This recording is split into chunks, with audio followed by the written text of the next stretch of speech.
राजस्थान में नई सरकार का अभी गठन भी नहीं हुआ है, लेकिन उससे पहले राजस्थान की आज हालत देखिए। राजस्थान के तकरीबन तकरीबन हर बड़े शहर में, हर बड़े जिले में हजारों की तादाद में लोग सड़कों पर उतरे हुए हैं। और जिस तरह से कल दोपहर में खबर आई, और वो खबर मैंने आपको बताई, सुखदेव सिंह गोगामेडी करनी सेना के राष्ट्रीय अध्यक्ष, उनको जिस गोली मार करके उनकी हत्या कर दी गई। और उसके बाद में कल से ही राजस्थान के अंदर लगातार प्रोटेस्ट हो रहे हैं।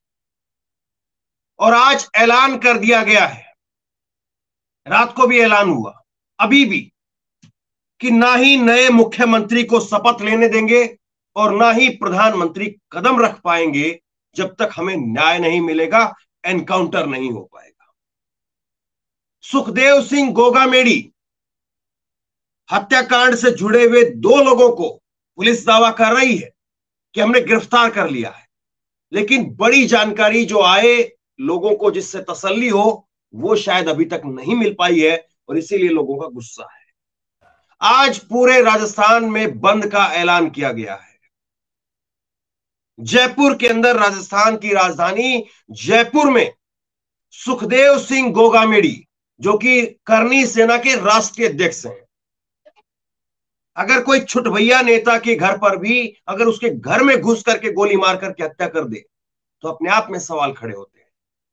लेकिन ये करनी सेना के राष्ट्रीय अध्यक्ष, जिनसे मिलने के लिए पत्रकारों को भी चेकिंग करवानी पड़ती है, उनके घर के बाहर सिक्योरिटी होती है, और उस सिक्योरिटी के बावजूद वहां पर हमलावर जाते हैं और हमलावर उनसे बातचीत करते हैं। वो सीसीटीवी फुटेज उनके घर का सामने आ गया है। बातचीत करते और बातचीत के बाद में गोली मार देते। और उसके बाद में अब किस तरह से कार्रवाई हो रही है या नहीं हो रही है, इसको लेकर के सवाल है। इसको लेकर के लोगों का गुस्सा है, और गुस्सा इस बात को लेकर के है कि कैसे ये सब कुछ हो रहा है। और सवाल एक इस बीच में ये भी उठेगा कि इसमें गुस्सा कितना है और राजनीति कितनी है। और जब मैं ये बात कह रहा हूं कि गुस्सा कितना है, राजनीति कितनी है, इस बात को समझिए, तो आपको मैं कुछ चीजें ऐसी दिखाऊंगा जो चीजें आपकी आंखें खोल सकती है, या जो चीजें ये साफ करती है कि हाँ, कहीं ना कहीं कुछ ना कुछ तो ऐसा है कि दाल में काला नजर आता है। अब मैं आपको दिखाता हूं महिपाल सिंह मकराना, जो कि देर रात जयपुर में प्रोटेस्ट करते रहे, और वो वहां पर ऐलान कर रहे हैं, वो कह रहे हैं कि हम नए मुख्यमंत्री का शपथ नहीं लेने देंगे, प्रधानमंत्री को कदम नहीं रखने देंगे। लेकिन इस बीच में एक लाइन उनकी और भी है। वो कह रहे हैं कि योगी आदित्यनाथ जब एनकाउंटर कर सकते हैं, यूपी में भी यही बीजेपी की सरकार है, योगी की सरकार है, और वो एनकाउंटर कर सकती है, तो यहाँ की सरकार का तो भी चेहरा तय नहीं होने देंगे। यहाँ पर एनकाउंटर क्यों नहीं हो सकता? सोचिए, इसी जयपुर में कुछ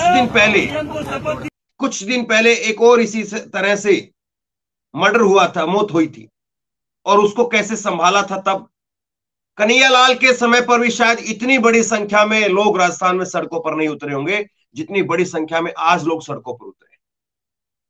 महिपाल सिंह मकराना को जरा सुनिए। महिपाल सिंह मकराना को मैं आपको सुनाता हूं। महिपाल सिंह मकराना वो कह रहे हैं कि हम नए मुख्यमंत्री को शपथ नहीं लेने देंगे। देखिए, एक गुस्सा उनका उनके संगठन के नेता के तौर पर या अपने संगठन के नेता के लिए हो सकता है, क्योंकि उनके संगठन के बड़े नेता की हत्या की गई है, तो जाहिर सी बात है इसके बाद में उनका गुस्सा होगा।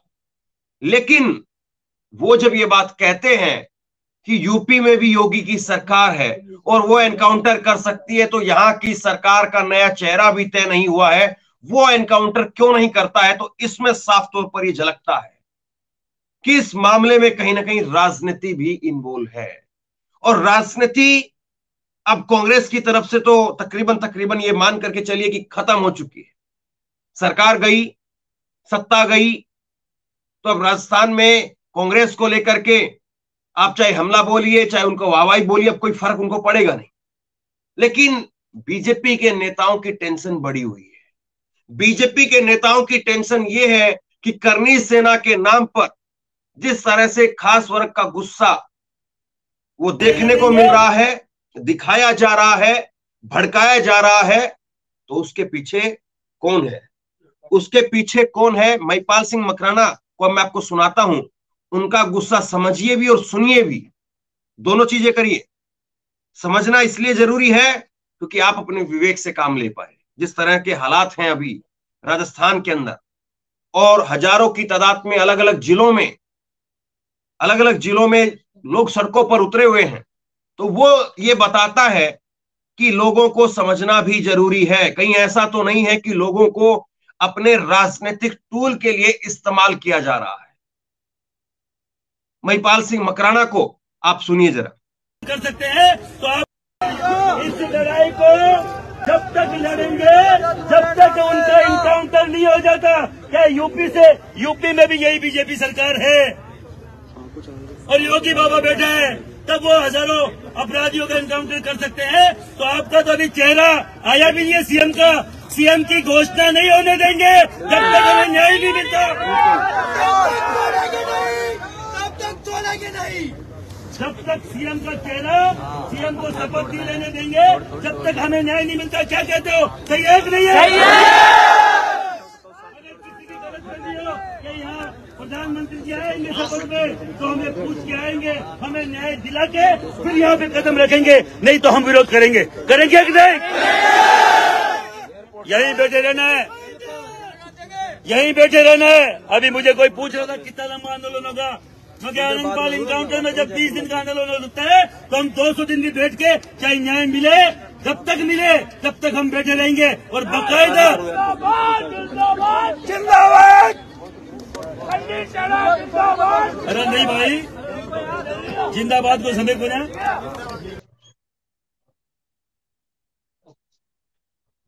महिपाल सिंह मकराना की बातों को सुनना और समझना दोनों जरूरी है, और सुनेंगे और समझेंगे तभी आपको पता चलेगा। और सवाल अब यह भी उठेगा क्योंकि बीजेपी के नेता कह रहे हैं कि राजस्थान में जो पिछली सरकार थी, अशोक गहलोत की सरकार थी, कानून व्यवस्था बिल्कुल लचर थी, और ये जो घटना हुई है ये जाती हुई सरकार के चेहरे पर कलंक है। सवाल अब यह है कि जाती हुई सरकार के चेहरे पर कलंक है या ये जो मौजूदा सरकार बनने वाली है। बीजेपी की पार्टी जीत चुकी है, बीजेपी पार्टी जीत चुकी है वहां पर, तो वो जो सरकार नई बनने वाली है, तो क्या ये उस नई सरकार में कौन कहां पर बने इसके लिए है, या वो नई सरकार बनेगी तो वो नई सरकार में हमारे को कोई दिक्कत नहीं होगी, ये सोचने वाले लोगों की वजह से घटना हुई है। सवाल ये भी रहेगा क्योंकि जब इस तरह की घटना होती है तो उसके बाद में सवाल बहुत महत्वपूर्ण है। भीड़ का चेहरा मत बनिए, समझिए, दिमाग लगाइए, और जब आप समझेंगे, दिमाग लगाएंगे, तब आपको समझ में आएगा कि असल तस्वीर क्या है, किस तरह से लोगों का इस्तेमाल किया जा सकता है। यह भी बहुत महत्वपूर्ण है क्योंकि कई बार राजनीतिक बयान सामने आए हैं, उनका मैं आगे आपको जिक्र करूंगा। और इस मामले में एक लड़के का नाम सामने आ रहा है, उस लड़के की सफाई आई आगे आपको दिखाऊंगा मैं, लेकिन उससे पहले मैं आपको राज्यवर्धन राठौड़ का बयान सुनाता हूं। राज्यवर्धन राठौड़ को आप सुनिए जरा। बीजेपी के नरेंद्र मोदी जी के सांसद है राज्यवर्धन सिंह राठौड़, और अब उनको विधायक का टिकट दिया गया, उम्मीदवार बनाया गया और जीत कर भी आ गए झोटवाड़ा से। और कह क्या रहे हैं, जरा लफ्जों पर गौर करिए। राज्यवर्धन सिंह राठौड़ चेहरे पर तमतमाता हुआ गुस्सा लेकर के वो कह रहे हैं कि एक एक माफिया को ढूंढ ढूंढ करके निकालूंगा और नाश्ते में खाने का काम करूंगा। सोचिए, आपके गली मोहल्ले के अगर कोई छुटभैया नेता भी होगा, वो भी अपनी साख बनाने के लिए, अपनी पहचान बनाने के लिए ऐसे शब्दों का शायद इस्तेमाल ना करे, लेकिन राज्यवर्धन सिंह राठौड़ अभी मौजूदा सांसद भी हैं और अब विधायक का चुनाव जीत चुके हैं।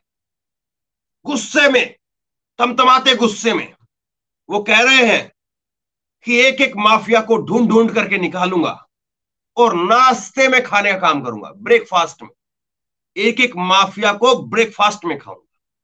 ये भाषा क्या है? ये भाषा राजनेताओं की है। ये भाषा से आप क्या साबित करना चाहते हैं, क्या दिखाना चाहते हैं? और अगर आपका प्रण इतना ही मजबूत है तो उन लोगों के पैर कांपे क्यों नहीं जिन्होंने इतनी बड़ी घटना को अंजाम दे दिया। सुनिए जरा एक बार राज्यवर्धन सिंह राठौड़, उनके तमतमाते गुस्से को सुनिए भी और समझिए भी। समझिए इसलिए कि राजनीतिक कितना है और भावनात्मक तौर पर कितना है। सुनिए। माफिया को नाश्ते में खाऊंगा, माफिया को ढूंढ ढूंढ के निकालूंगा, कब्जे से खोद के बाहर निकालूंगा, कानून की ताकत से इस माफिया को खत्म कर दूंगा। जितने माफिया हैं यहां पर कान खोलकर सुन ले इस आवाज से। रोक सकते हो तो रोक लो और नहीं रोक पाए तो नाश्ते में खाऊंगा माफिया को, नाश्ते में खाऊंगा माफिया को, ढूंढ ढूंढ के निकालूंगा, कब्जे से खोद के बाहर निकालूंगा, कानून की ताकत से इस माफिया को राज्यवर्धन सिंह राठौड़ का ये बयान आपने सुना और क्या आप कल्पना कर सकते हैं कि आप अपने घर की बालकोनी पर खड़े होकर किस तरह की भाषा में बात कर सके किसी से? मौजूदा समय में हमारे नेताओं की ये भाषा है। सोचिए जरा, हम कैसा समाज बना रहे हैं, किस तरह का समाज हम बना रहे हैं। अब इस घटना को लेकर के अशोक गहलोत को जिम्मेदार ठहराया जा रहा है। ये जरा ट्वीट आप देखिए, न्यूज 24 का ट्वीट है ये, और इसमें महंत आचार्य, क्या नाम है इनका, महंत बाल मुकुंद आचार्य। मैं कई बार नाम इन लोगों के भूल जाता हूं क्योंकि नाम जिस तरह से होते हैं उस तरह से बयान नहीं होते हैं, इसलिए थोड़ा सा कभी कभी कंफ्यूजन होता है कि नेता ज्यादा है कि आचार्य ज्यादा है कि महंत ज्यादा है, इनके अंदर कौन सी छवि में ज्यादा देखूं। कई बार इसीलिए थोड़ा सा कंफ्यूजन हो जाता है, इनकी छवि को देख करके, इनकी बातों को देख करके, इनके जो अभी ये जो काम करते हैं उनको देख करके, इनके कर्तव्यों को देख करके कि होना क्या चाहिए हो क्या रहा है। तो ये महंत बाल मुकुंद आचार्य हैं, केवल 600 के करीब वोटों से जीते हैं, सिर्फ 600 के करीब, और वो भी नरेंद्र मोदी जी ने रोड शो किया और जयपुर की हवा महल सीट से ये अभी विधायक बने हैं सिर्फ 2 दिन पहले। और 2 दिन पहले यही साहब वहां पर नॉनवेज वाले जो ठेले हैं उनको हटाने के लिए, उनको हड़काने का काम कर रहे थे। हटाओ यहां से नॉनवेज वाले ठेले, कोई नहीं चलेगा, जिसका लाइसेंस होगा वही चलेगा। और मैंने तब भी 2 दिन पहले आपको कहा था कि कितने छोटे से काम में ये लग गए। बड़ी जिम्मेदारी मिली है आपको, हो सकता है कि सीएम की वैकेंसी अभी खाली है, आपको वहां पर बैठा दिया जाए, बड़ा काम करिए साहब। लेकिन आज जब बड़ी घटना हुई तो पिछली सरकार याद आ गई। 2 दिन पहले यही साहब ठेले वालों को हड़का करके वहां से हटवाने का काम कर रहे थे, फोन मिला रहे थे, पीछे नारे लग रहे थे, और यही साहब अपने मुंह से पता क्या कह रहे थे। फिर मुझे वही बात याद आती है कि हमारे नेताओं की भाषा क्या हो गई। यही साहब के पीछे से वहां से आवाज आती है, ये बोल रहे थे कि इनके चेले बोल रहे थे, मुझे पता नहीं, पीछे से आवाज आती है कि आंखें मत दिखाना। ठेले वालों को कह रहे थे, हम ठेले वालों की क्या औकात होती है, उनको कह रहे थे कि आंखें मत दिखाना, बाबा नहीं बवाल है। इसीलिए तो मैं नाम भूल जाता हूं। अब इस तरह से जो है हम कई बार अक्सर सुनते थे कहीं और जगह पर जहां पर बाहुबलियों का जोर होता था, वहां से ऐसी चीजें निकल करके सामने आती थी। जयपुर तो बहुत शानदार शहर है, बहुत खुला शहर है, टूरिस्ट आते हैं वहां पर, बड़ी जो इकोनॉमी और टूरिस्ट के ऊपर चलती है वहां पर। और जब दुनिया भर के टूरिस्टों को ये पता चलेगा, पर्यटकों को ये पता चलेगा कि इस तरह की बातें कही जा रही हैं, क्या जयपुर की पहचान के रूप में जो है वो लोग अपने जहन में लेंगे। अब ये बाल मुकुंद आचार्य जी क्या कह रहे हैं कि इस घटना के लिए अशोक गहलोत जिम्मेदार है, इस घटना के लिए अशोक गहलोत जिम्मेदार हैं, इस बात को जो है ये कह रहे हैं। गजब बात यह है भाई कि अशोक गहलोत इस घटना के लिए जिम्मेदार है, तो अभी तक आपका मैसेजिंग क्या था, अब मौजूदा समय में आपकी पार्टी चुनाव जीत करके आई है और आपकी पार्टी चुनाव जीतने के बाद में यह घटना हुई है, तो आपकी मैसेजिंग क्या थी? सवाल फिर ये भी उठेंगे, क्योंकि अशोक गहलोत इस वक्त में अपना इस्तीफा दे चुके हैं। उन्होंने हार के बाद में जिम्मेदारी लेते हुए अपना इस्तीफा दे दिया है। चलिए फिर भी मान लेते हैं कि टेक्निकली वो अभी भी पद पर हैं, मान लिया इस बात को, कार्यवाहक सीएम के तौर पर वो काम कर रहे हैं, इस बात को भी मान लिया। लेकिन जो कोई घटना होती है वो मैसेजिंग के साथ में होती है। मैसेजिंग ये है कि आज राजस्थान में प्रचंड बहुमत के साथ बीजेपी की सरकार बनी है, तो वो जो अपराधी हैं जिन्होंने इस घटना को अंजाम दिया है, उनके दिमाग में मैसेजिंग क्या रही कि अशोक गहलोत कार्रवाई करेंगे, ये मैसेजिंग थी, या ये मैसेजिंग रही कि बीजेपी की सरकार आ रही है? आप बताइए, आपके इलाके में अगर कोई घटना होती है तो जो प्रधान चला गया है उसको लेकर के लोगों में डर होगा, या जो प्रधान आ रहा है लोगों में उसको लेकर के उत्साह होगा, खौफ होगा, उसको लेकर के डर होगा? क्या होगा? जाने वाले प्रधान से कौन डरता है? जाने वाले प्रधान को कौन पूछता है, चाहे वो कितना ही अपने आप में जो है वो एक सख्त उसकी छवि रही हो या ढीली ढीली उसकी छवि रही हो, कौन पूछता है उसको? तो ये सारी चीज, और इसके बाद में इस घटना को लेकर के एक नया नाम सामने आ रहा है, रोहित गोदारा। रोहित गोदारा का नाम सामने आ रहा है। ये ट्वीट देखिए जरा आप, रोहित गोदारा ने ट्वीट किया है, और रोहित गोदारा का नाम गोगामेडी घटना के साथ में जोड़ करके बताया जा रहा है। अब इसके बाद में इसका ट्वीट आया, ये कह रहा है कि मैं रोहित गोदारा पढ़ाई करने वाला छात्र हूं, अपनी पढ़ाई करता हूं। कल राजस्थान में जो घटना हुई है उससे मेरा कोई लेना देना नहीं है। मुझे बदनाम किया जा रहा है, कुछ लोग मेरी फोटो का उपयोग करके मुझे सोशल मीडिया पर परेशान कर रहे हैं, अतः राजस्थान पुलिस कृपया संज्ञान ले। इस बात को इन्होंने कहा है। अब दो तीन चीजें यहां पर उठ करके हमारे सामने आ जाती हैं।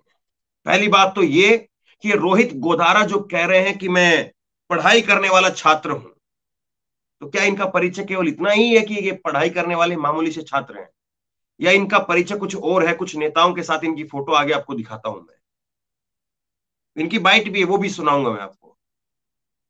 और दूसरा, जिन नेताओं के साथ में इनकी फोटो है, क्या उन नेताओं का कोई कनेक्शन है? उस पर जरा आगे बात करेंगे। लेकिन पहले रोहित गोदारा, जो कि अपने आप को मामूली छात्र बता रहा है, पढ़ाई करने वाला, उसको जरा सुन लीजिए वो क्या कह रहा है, और उसके बाद में इसकी कुछ फोटो कुछ नेताओं के साथ आगे मैं आपको दिखाता हूं। सुनिए जरा इसकी बाइट।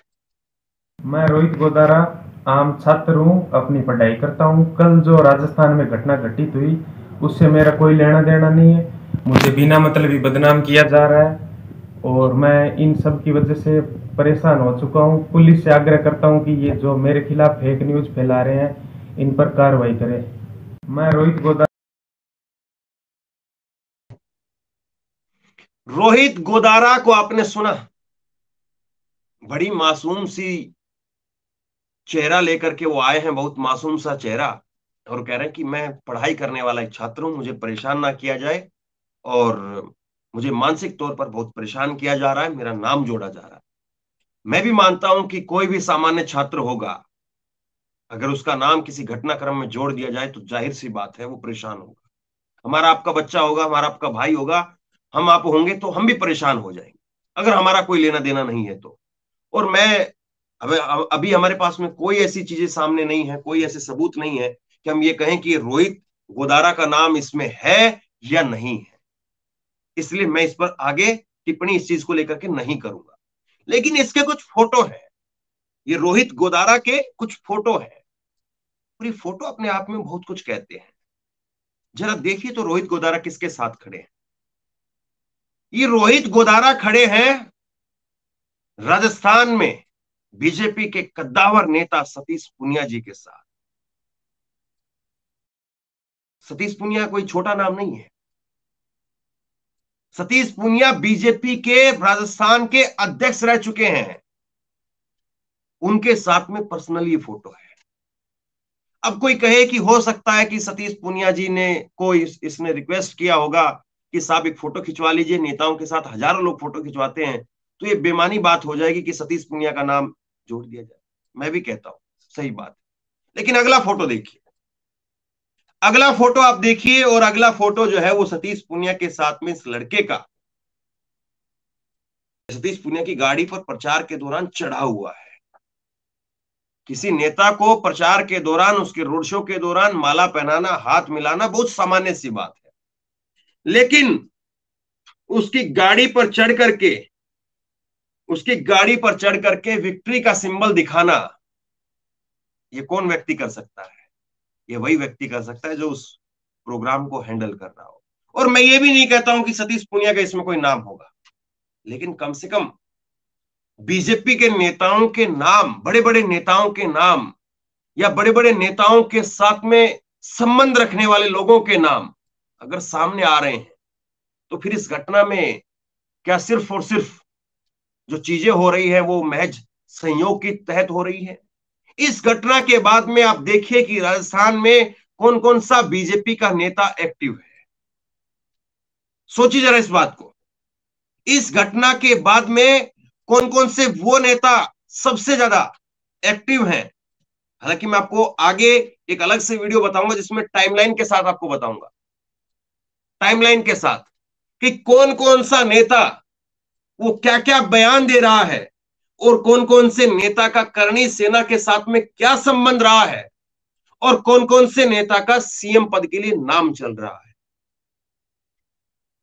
और वो टाइमलाइन के जरिए आप समझेंगे तो आपको पूरी पिक्चर वो क्लियर हो जाएगी, और आपको समझ में आएगा कि ये जो घटना हो रही है, ये घटना महज एक इत्तेफाक है, ये घटना महज एक संयोग की बात है, या एक घटना एक प्रयोग की बात है। प्रधानमंत्री नरेंद्र मोदी के शब्दों में अगर कहें तो ये संयोग है या प्रयोग है।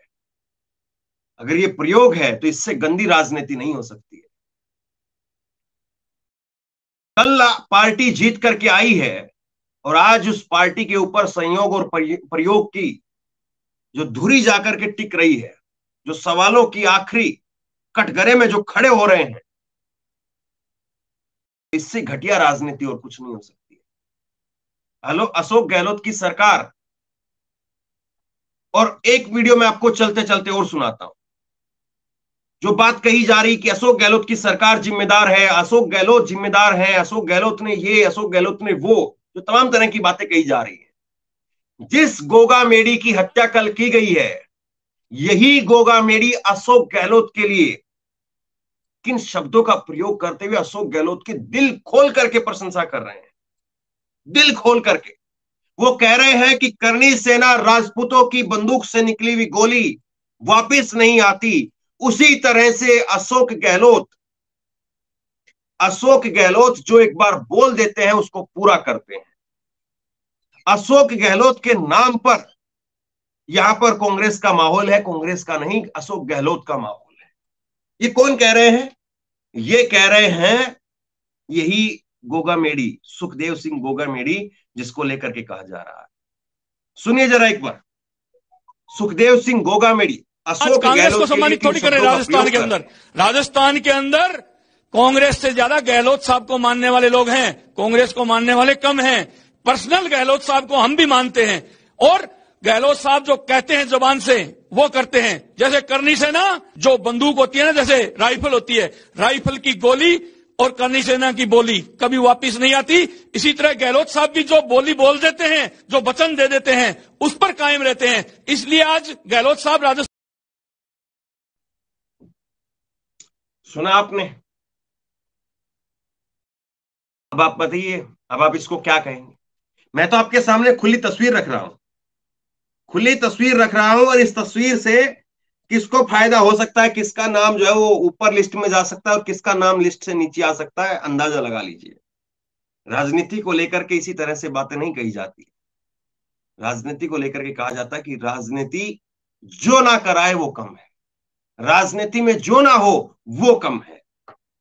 और जिस तरह से इस पूरे घटनाक्रम में चीजें निकल करके सामने आई है, ये एक एक करके अपने आप में बता रही है, चीख चीख करके कि इस घटना से किसको फायदा हो रहा है, किसको नुकसान हो रहा है।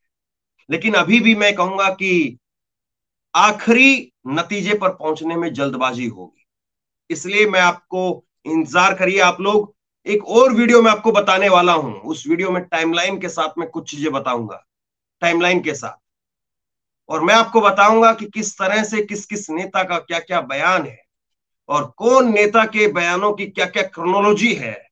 सुखदेव सिंह गोगामेडी हत्याकांड में किसकी कमी यहां पर निकल करके सामने आ रही है, और जो दो हत्यारों की गिरफ्तारी की बात कही जा रही है उसमें पिक्चर क्लियर अभी तक क्यों नहीं हो पाई है, तस्वीर साफ क्यों नहीं हो पाई है। लेकिन एक बात मैं जरूर कहूंगा, अपने आप को भेड़ चाल में शामिल मत करिए। सुनिए सबको, लेकिन समझिए अपने दिमाग से, अपने दिमाग से समझिए, और ये समझिए कि कौन आपको इस्तेमाल कर रहा है, कौन आपके कंधे पर बंदूक रख करके चला रहा है, किसका फायदा हो रहा है। निश्चित तौर पर कल भी मैंने इस घटना के सामने आने के बाद कहा था कि इस घटना ने पूरी तरह से कलई खोल करके रख दी है, और अगर इस तरह से वारदात होती है तो उसके बाद में आम आदमी की सुरक्षा की गारंटी नहीं है। जब एक व्यक्ति सिक्योरिटी के अंदर उसको उसके घर में जाकर के बहुत आसानी के साथ में मार दिया गया, तो इसका मतलब यह है कि किसी को भी इसी तरह से मौत के घाट उतारा जा सकता है। और दूसरा, जो लोग कन्हैया लाल के नाम पर चिल्ला रहे थे, जो लोग कन्हैया लाल के नाम पर यह कह रहे थे कि कन्हैया लाल का घटनाक्रम हुआ है इसलिए आप बीजेपी को वोट देना या बीजेपी का बटन ऐसे दबाना, वो तमाम बातें कही जा रही थी।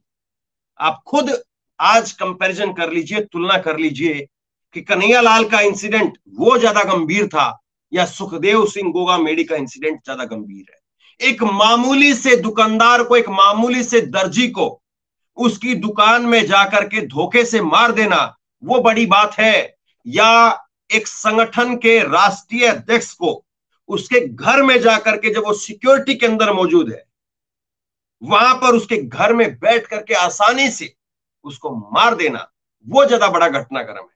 आंखें खोलिए, दिमाग से काम लीजिए और समझिए, तब आपको समझ में आएगा कि वो कन्हैया लाल का इंसिडेंट वो बड़ी चीज थी या ये जो अब किया जा रहा है ये बड़ी चीज है।